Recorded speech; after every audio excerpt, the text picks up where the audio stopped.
Syukur dan puji Tuhan kita dapat bersama kembali dalam kebaktian pertengahan minggu kita. Nanti kita akan dengar renungan dari kakak dan lagu istimewa dari Jojo.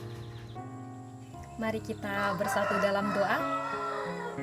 Allah Bapa kami yang bertakhta dalam kerajaan syurga, terima kasih karena Engkau berserta dengan kami sepanjang hari ini. Pada masa sekarang kami mau berbakti bersama dalam kebaktian pertengahan minggu kami. Biar Engkau berserta dengan kami sepanjang kebaktian ini. Berkati juga setiap para petugas yang mengambil bagian dalam kebaktian ini Bapak. Bapak, biarlah apa saja yang kami dengar nanti dapat kami guna pakai dalam kehidupan kami dan menjadi berkat untuk kami. Terima kasih untuk segala sesuatunya Bapak. Dalam nama Yesus kami sudah berdoa. Amin.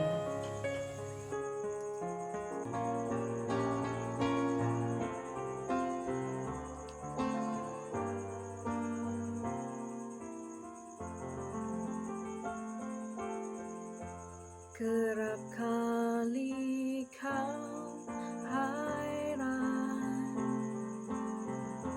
mengapa air mata dan beban berat yang menimpa hidupmu.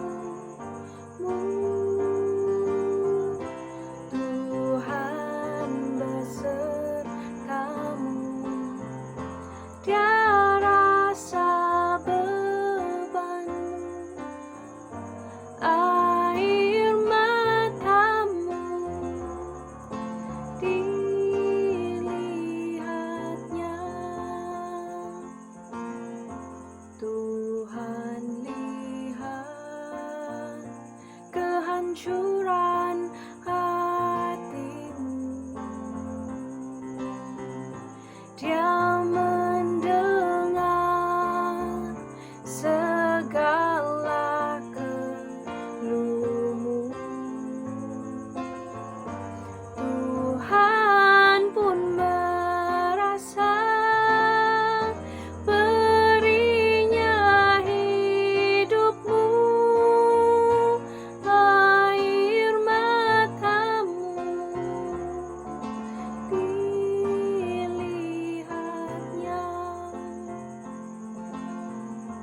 Tuhan lihat kehancuran hatimu.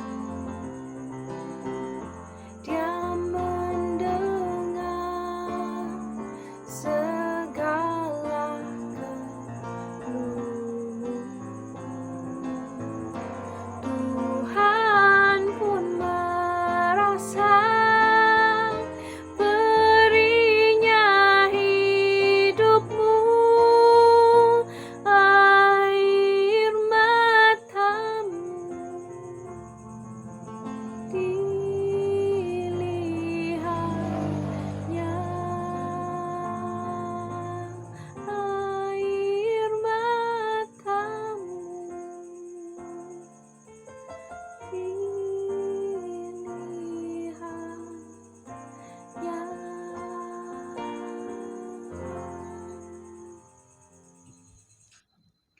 Selamat petang untuk kita semua.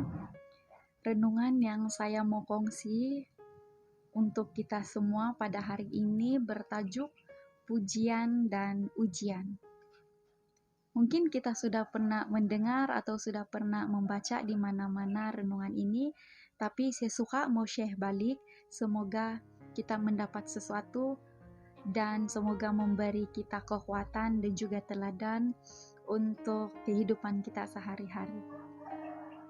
Pujian dan ujian. Apa yang kita harus lakukan pada saat kita dipuji?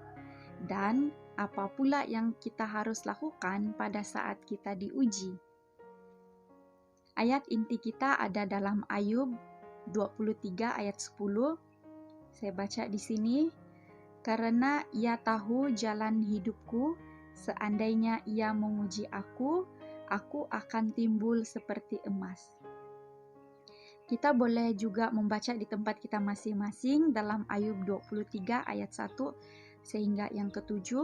Ini merupakan kisah di mana si Ayub dipuji oleh Tuhan atas kesetiaannya kepada Tuhan.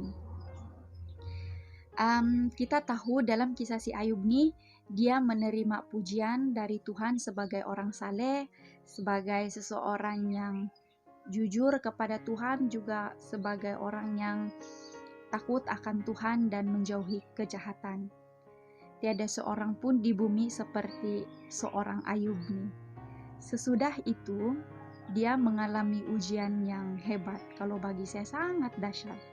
Sebab segala kepunyaannya, lembu, keldai, kambing, domba, unta, termasuk para penjaganya, semuanya habis lenyap. Ke-10 anaknya juga meninggal pada hari yang sama. Di mana pada hari yang sama, pada ketika itu,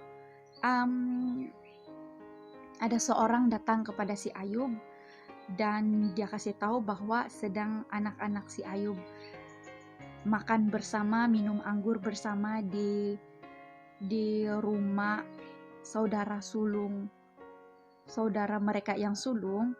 Tiba-tiba angin ribut bertiup dari seberang padang gurun. Rumah itu dilandaknya pada 4 penjurunya dan roboh menimpa orang-orang muda itu sehingga mereka mati. Dan hanya si tukang kasih tahu yang tadi sejak itu yang sempat terselamat. Dan selepas semua itu terjadi, apa yang Ayub lakukan adalah, kita boleh baca dalam Ayub 1 ayat yang ke-20, dia bilang, berdirilah Ayub lalu mengoyakkan jubahnya dan mencukur kepalanya, kemudian sujudlah ia menyembah Tuhan. Dalam semuanya itu dia tidak berbuat dosa dan tidak menuduh Tuhan berbuat yang tidak patut kepadanya. Apa yang terjadi selepas itu? Si Ayub menerima pujian yang kedua daripada Tuhan sebagai orang yang tetap tekun dalam kesetiaannya. Meskipun si iblis telah membujuk Tuhan melawan dia untuk mencelakakannya tanpa alasan, kemudian Ayub menerima ujian lagi. Ditimpa bara yang busuk dari telapak kakinya sehingga ke atas kepalanya. Bahkan dalam masa yang sama, istri si Ayub pun menyuruhnya mengutuki Tuhan dan mati. Apa yang bikin saya amazed sama si Ayub dalam keadaan dia yang macam itu, dia masih mampu bercakap sama istri dia. Dia bilang, jawab Ayub kepadanya, engkau berbicara seperti perempuan gila. Apakah kita mau menerima yang baik dari Allah, tetapi tidak mau menerima yang buruk? Dalam kesemuanya itu, Ayub tidak berbuat dosa dan dengan bibirnya. Jadi akhirnya, mari kita tengok dalam Ayub 42 ayat 10. Akhirnya, lalu Tuhan memulihkan keadaan. Selepas semuanya itu berlaku, Tuhan memulihkan keadaan Ayub setelah ia meminta doa untuk sahabat-sahabatnya, dan Tuhan memberikan kepada Ayub 2 kali lipat dari segala kepunyaannya dahulu. Ayat yang ke-12, Tuhan memberkati Ayub dalam hidupnya yang selanjutnya.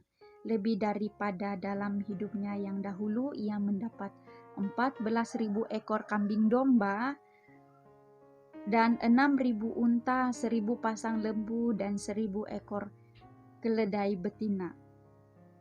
Dan Ayub juga mendapat 7 orang anak laki-laki dan 3 orang anak perempuan. Dia bilang lagi di sini, di seluruh negeri tidak terdapat perempuan yang secantik anak-anak Ayub. Maksudnya anak-anak perempuan si Ayub sangat cantik. Jadi aplikasi untuk kita hari ini, ada kalanya kita menerima pujian dan ada kalanya kita menerima ujian. Macam di Pengkhotbah 3 ada bilang, segala sesuatu ada waktunya. Ada waktu kita menangis, ada waktu kita tertawa, Dan dalam kitaran roda kehidupan kita ini, di sebalik pujian pasti ada ujian, dan di balik ujian pasti ada pujian. Tetaplah rendah hati. Pada saat kita diuji, tetaplah bertahan dalam iman. Itu sebabnya renungan kita pada petang hari ini mengingatkan kita untuk tetap rendah diri dan pertahankan iman. Karena pujian itu hanya membesarkan hati dan kadangkala membawa kita kepada kesombongan. Tetapi ujian itu memurnikan iman kita masing-masing. Jadi itu saja kita punya renungan pada petang ini. Mari kita berdoa. Bapa kami yang bertakhta di dalam kerajaan sorga, terpujilah Tuhan. Terima kasih Tuhan untuk segala berkat dan kebaikan Tuhan kepada setiap persatu kami.